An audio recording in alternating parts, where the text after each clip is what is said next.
중국에서 기도 제목이 하나 왔습니다. 아시는 것처럼 신종 코로나 사태로 전 세계가 지금 비상이 걸려 있는데,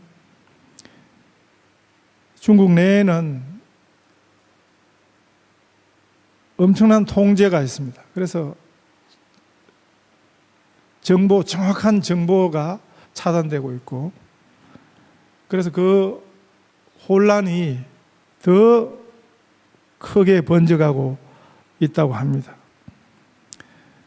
제가 20년 넘도록 중국을 다녔지만 지난해에도 중국 지하교회가 굉장히 어려웠거든요. 근데 한 번도 지금까지 기도해달라 이런 적이 없었어요. 그런데 이번 사태는 정말 심각하게 느끼는 것 같습니다.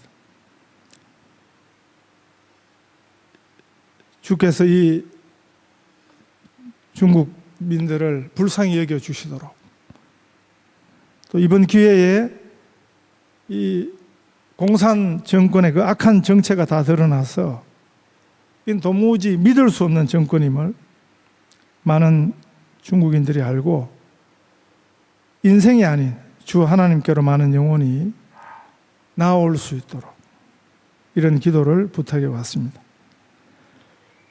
이번 신종 코로나 전염병 또 다른 이름이 우한 폐렴이거든요. 제가 중국을 다니면서 아직 한 번도 우한이라는 지역에는 가보지 못했습니다. 지난번 칭다오라는 도시를 갔을 때 우한서 오셨던 분을 만난 적이 있습니다. 지금 생각해 보니까 자기 고향 이야기를 하면서 거길 가봤냐? 그곳은 못 가봤다. 다음에는 거기 꼭 한번 가보시라. 알겠다. 한번 기회가 되면 거기를 한번 가보겠다 한 곳이 우한이네요. 춘절이라고 하는데 구정, 우리가 지난주 구정 전에 이미 이 우한이라는 도시 1100만 명 인구 중에 500만 명 넘는 사람들이 이미 도시를 빠져나갔습니다. 그 사람들이 지금 중국 전역으로 퍼져나갔습니다. 이 말은 이 바이러스를 가지고 갔다는 거죠. 이 전염병을 가지고 지금 작년 12월에 이미 심각한 의심 환자가 발생을 했습니다. 중국에서 감염병, 전염병 최고 권위자가 이 경고를 이미 했습니다. 그냥 두면 큰일 난다. 그런데 이 공산당이라는 게 그렇습니다. 아무리 긴급해도 하나도 안 먹히는 거거든요. 공산당은 문제를 절대 바로 인정하지 않습니다. 끝까지 버티다가 감출 때까지 감추다가 어쩔 수 없을 때 실토를 하는 게 그게 공산당입니다. 과거 그 구소련 때 체르노빌 원자력 발전소에서 폭발 사건이 터지고 방사능이 누출되었습니다. 하루 만에 1200km 방사능이 날아갔습니다. 스웨덴에 포착했습니다. 그 다음날 핀란드에서 포착하고 그 다음날 덴마크에서 포착했습니다. 틀림없이 이 방사능이 어디서 왔는데, 소련 땅 어디에서 터져서 날아왔는데 감축이 급급하고요. 그게 엄청나게 확산되고 난 다음에 사고 난 지 열흘 지나서 할 수 없으니까 자기들 힘으로 어떻게 감당이 안 되니까 그때 겨우 실토를 한 게 그게 공산당입니다. 현재 러시아도 하나도 다르지 않습니다. 중국 공산당 하나도 다르지 않습니다. 지금 미국, 호주, 한국 여러 나라에서 자국민을 데려왔죠. 그래서 전 세계를 띄웠습니다. 그런데 그 허락을 빨리빨리 안 해줍니다. 한국 전세기도 보면 시간을 질질 끌고 밤중에 도착해서 아주 새벽에 출발하도록, 사람들이 볼 때 막 여러 나라 비행기들이 와서 자기 나라 사람들을 데리고 가면 자기들 이름에 체면에 누가 될 걸로 생각하고요. 아주 질이 나쁘죠. 지금도 심각성을 이해하고 있지 못합니다. 이태리는 확진자 1명이 발생하니까 국가 비상사태를 선포했습니다. 그런데 이 공산당은 어제 저녁까지 확진자가 10,000명이 넘었는데, 그런데도 잘 컨트롤을 하고 있다고 거짓말을 해대고 있습니다. 지금 그 내부에서 들려오는 소식은 이 통제가 불가능한 상태다. 도시 하나를 그냥 가두어 놓고 그 안에 사람들이 지금 피 말려 죽어가고 있는데도 그냥 무능한, 이것이 공산당입니다. 결국 이 일로 고통받는 것은 백성들이거든요. 인민들이거든요. 놀랍게도 우리 예수님 시대에도 하나도 다르지 않았습니다. 그 당시 로마가 지중해 연안을 식민지로 삼을 때 그 구호가, 로마가 내건 구호가 팍스 로마나라는 것입니다. 로마의 평화라는 뜻인데, 로마에게 순복하면, 로마에 순순히 항복을 하면 로마 황제의 이름으로 평화를 주겠다. 그런데 그렇게 항복했던 식민지 중에 한 곳이 예수님 사셨던 팔레스타인입니다. 이스라엘입니다. 거기 로마의 평화가 주어졌을까요? 그렇지 않습니다. 오늘 본문도 그 실체를 보여주고 있습니다. 제일 고통받던 사람들은 그 백성들이었습니다. 굶주림이 일상이었습니다.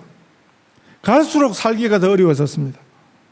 여기 본문에 보면 성인 남자만 5,000명, 여인들 어린아이들 제외하고 5,000명이라 그랬거든요. 그러면 이 숫자를 가늠하면 좋기 2만여 명 되는 이 사람들이 먹을 것이 없이 굶고 있었습니다. 평소에도 늘 굶던 사람들이 예수님을 쫓아서 아주 먼 길을 돌아서 예수님께 나와왔습니다. 그렇게 예수님을 따라갈 때는 돌아올 길도 생각을 하고 가야 되는데 그런 것도 없이 그 속에 얼마나 간절함이 있었는가를 보여주는 거죠. 얼마나 그 삶이 궁핍했는가. 그 예수님을 쫓아왔던 그 군중들, 그 모습이 본문에도 나타나 있습니다. 그 시대 그 갈릴리 지역을 로마의 허락을 받고 다스리던 왕이 지난주 본문에서 세례 요한을 죽인 여우 같은 헤롯입니다. 이런 헤롯 같은 지역 왕들은 로마에 자기의 왕적 생명이 달려 있거든요. 그래서 어떻게 하든지 로마 황제에게, 로마의 권력자에게 잘 보이려고 예를 썼습니다. 그래서 반란 기미가 있으면 무자비하게 반란을 제압하고요. 그 황제를 향한 엄청난 충성을 한 것입니다. 그게 역사가 보여주고 있습니다. 그 충성은 백성들을 쥐어짜는 것입니다. 세금을 더 거두고 백성들을 괴롭히고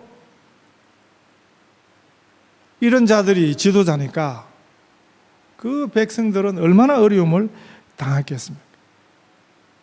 그 절실함이 사복음서 본문 곳곳에 사실은 나타나 있습니다. 우리 예수님께서는 그 군중들을, 그 사람들을 불쌍히 여기셨다. 이렇게 본문이 가르쳐 줍니다. 불쌍히 여겨주시는 하나님의 은혜입니다. 마가복음 6장에 보면 이 오병이어 사건, 5개 병, 떡병자거든요. 그래서 보리떡 5개와 물고기 2마리, 행하신 이 오병이어 기적 사건은 사복음서에 다 나와 있습니다. 오늘 마태복음 14장에, 마가복음 6장에, 누가복음에서는 9장에, 요한복음에서는 그 전에 제가 이미 설교했습니다. 요한복음 6장에 이렇게 다 나와 있습니다. 이 마가복음 6장에 보면 예수님은 그들을 목자 없는 양과 같이 보셨다, 이렇게 되었습니다. 예수께서 나오사 큰 무리를 보시고 그 목자 없는 양 같음으로 인하여 불쌍히 여기사, 이렇게 되어 있습니다. 목자가 있어야 그들을 인도할 건데 목자 없는 양의 그 처량하고 답답한 운명을 생각해 보십시오. 지금 전염병 때문에 갇혀 있는 그 중국 우한 시민들 아무도 보호해 주지 않습니다. 아파도 제대로 치료를 받지 못합니다. 중국 지도자 혼자 잘난 체는 다 하더니 그 많은 사람들을 그냥 내버려 두고 있습니다. 북한도 하나도 다르지 않습니다. 눈 오는 날 백마 타고 백두산 간다고 쇼를 하지만 얼마나 그 인민들을 겁박을 해야 되는지. 정말 이 공산당은 찔기기도 찔깁니다. 이제 마지막 끄트머리 몇 개들이 이제 남아 있는데, 공산당은 우리 기독교 신앙의 전면 반대적이고요, 유물론 붙들고 있습니다. 물질이 최고다, 이렇게 붙들고 있습니다. 이건 폭삭 망해야 되는 거니까, 그래야 거기 백성들이 자유를 찾고 행복하게 되고 더 잘 살게 되고, 그러니까요, 공산당은 폭망하도록 기도하는 것이 맞습니다. 예수님을 찾아왔던 그 백성들이 훌륭한 사람들은 아니었습니다. 그들의 필요에 의해서 예수님을 찾았지 충성스러운 사람들이 아니었습니다. 나중에 그들이 다 예수님께 등을 돌려요. 수가 틀리니까 예수님 그냥 죽이라고 소리 지른 그 군중들이 됩니다. 아주 변덕스러운 사람일지라도. 그런데도 주님은 그들을 불쌍히 여겨주셨습니다. 그들의 참 고단한 삶을 돌아보셨습니다. 불쌍히 여겨주시는 그 은혜였습니다. 이 광야에서 굶주리고 있었던 그들을 향한 하나님의 돌보심, 이 기적에 사용된 것은 오병이어입니다. 보리떡 5개와 작은 물고기 2. 요한복음에 보면 그것은 작은 어린아이가 가지고 있던, 그 당시 성인이 먹기에 충분한 그런 게 아니고요, 어린아이의 아주 작은 도시락, 그것이었습니다. 아주 작은 것이죠. 그런데 거기 많은 사람들이 그 작은 것을 가진 사람도 없었습니다. 겨우 어린아이 하나가 자기 것을 그렇게 내어 놓은 것입니다. 그만큼 어렵게 살았다는 거죠. 그만큼 그들이 만난 형편이 열악했다는 것을 보여주고 있습니다. 예수님께서 그들의 그 형편을 불쌍히 여겨주셨습니다. 우리의 속사정, 우리의 진심은 주님만 우리를 아십니다. 우리가 만난 형편을 아시고요, 문제를 아시고요, 우리의 연약함을 아십니다. 목자 아닌데 그걸 목자로 여기고 따르는, 그래서 목자 없는 양과 같은 우리의 형편을 선한 목자이신, 참 목자이신 우리 주님이 다 알고 계십니다. 오늘은 목사도 무지하고 사꾼이 너무 많습니다. 선한 목자이신 예수님에 대면 우리는 다 사꾼입니다. 한 젊은 부부가 저를 찾아와서 하소연을 했습니다. 저하고 뭐 그렇게 친하지도 않은데 그 부인을 그 전에 제가 학교 강의하던 학생이었는데 학생들이 많으니까 자기는 저를 알아도 나는 잘 몰라요, 사실은. 그런데도 저를 찾아와서 자기 목사에게 당한 이야기를 해주었습니다. 너무 억울하다는 거죠. 자기들이 여기 와서 아주 힘들게 지금 살고 있을 때인데 그 남편이 6개월 일을 하고 웨이지를 하나도 못 받았습니다. 그래서 그냥 하루에 한 끼 먹고 살기도 힘들 때 그래도 교회 가서 돈이 하나도 없지만 5불씩 그래도 헌금을 했는데 헌금 5불 했다고. 힘들게 하루 종일 일하고 온 날 목사가 집 앞에 와가지고 나와보라고 했어. 그래서 나갔더니 5불 헌금한 걸 가지고 그렇게 성질을 내고 뭐라고 하더라는 것입니다. 아무리 자기 사정 이야기를 해도 그걸 안 믿어주더라는 것입니다. 막무가내로 그냥 성질만 내고 가더라. 오죽 답답했으면, 오죽 억울했으면 남의 잘 알지도 못하는 저한테 와서 그런 이야기를 했겠습니다. 상처난 인생에 상처를 사며 주는 게 아니고 그 상처에 소금을 뿌리는 목자 없는 양 같은 삶이 이런 모습입니다.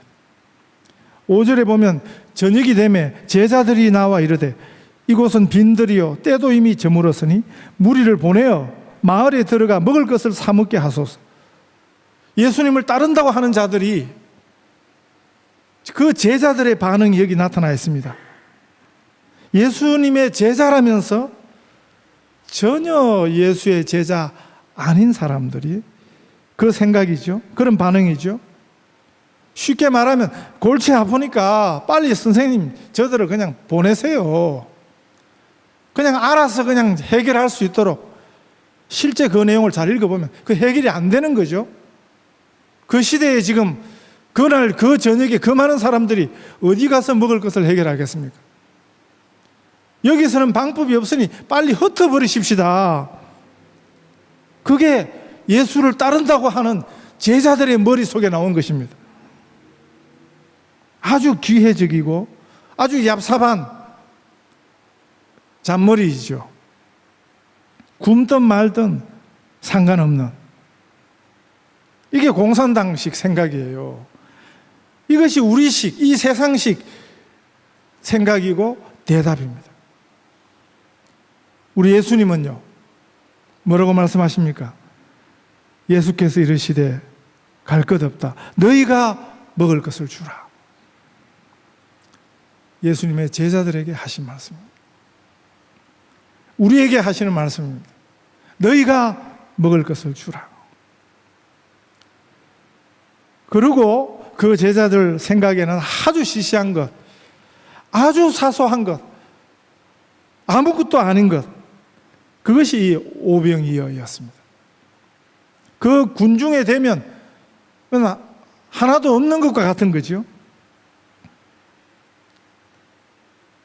그것을, 그 작은 것을, 그 시시한 것을 예수님 앞에 가져왔습니다. 그런데 너무 작은 헌신이라는 것은 없습니다.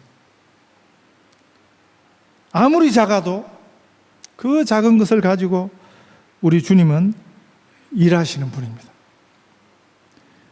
우리 주일학교에서 빈병을 모아서 월드비전이라는 선교단체에 지원을 하고 있습니다. 주로 아프리카 아이들, 어려운 아이들을 지원하는데 뭐 아시는 것처럼 빈병 하나 10센, 네, 정말 뭐 사소하고 작은 거죠. 그래서 평소에 우리가 그전에는 그냥, 네, 저도 그랬어요. 네, 콜라 캔 그냥 확 찌그려서 그냥 버리고, 네, 물병 그냥 그렇게 하던 건데, 그래도 우리가 아이들에게 이 10센을 모아서 뭐 다 모아도 1년에 뭐 얼마 안 돼요. 그렇지만 그것이 모아져서, 그리고 옆을 보니까 저희만 그러는 게 아니고 몇 군데 교회들이 같이 하고 있더라고요.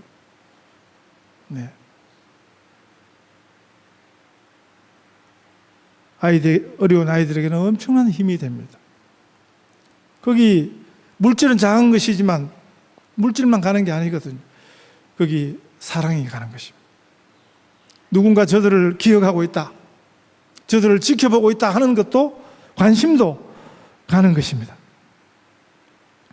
그 아이들한테 반응이 정기적으로 오고 있습니다.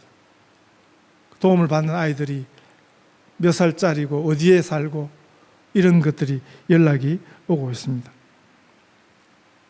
계속해서 도와주세요. 그리고 이 병을 모아가지고 가서 그 10센 우르스 바우처로 리턴 받는 것도 그게 보통 어려운 일이 아닌 것 같아요.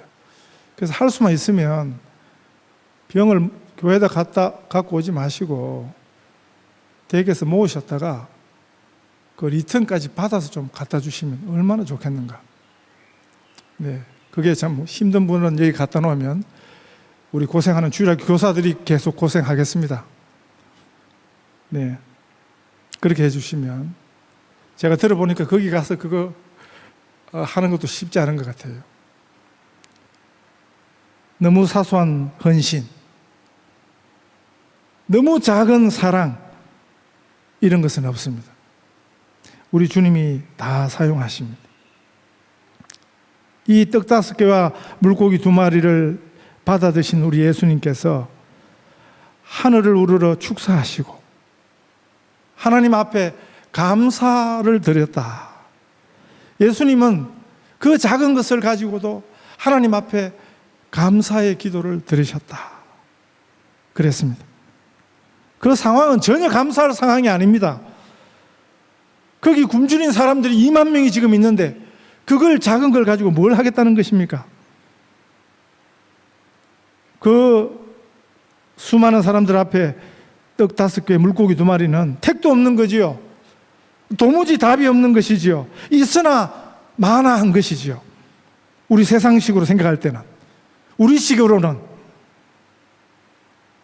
그런데 예수님은 그 작은 것을 받아들고 아버지 앞에 감사하셨습니다. 이런 상황에서 이렇게 하라고 보여주신 것입니다.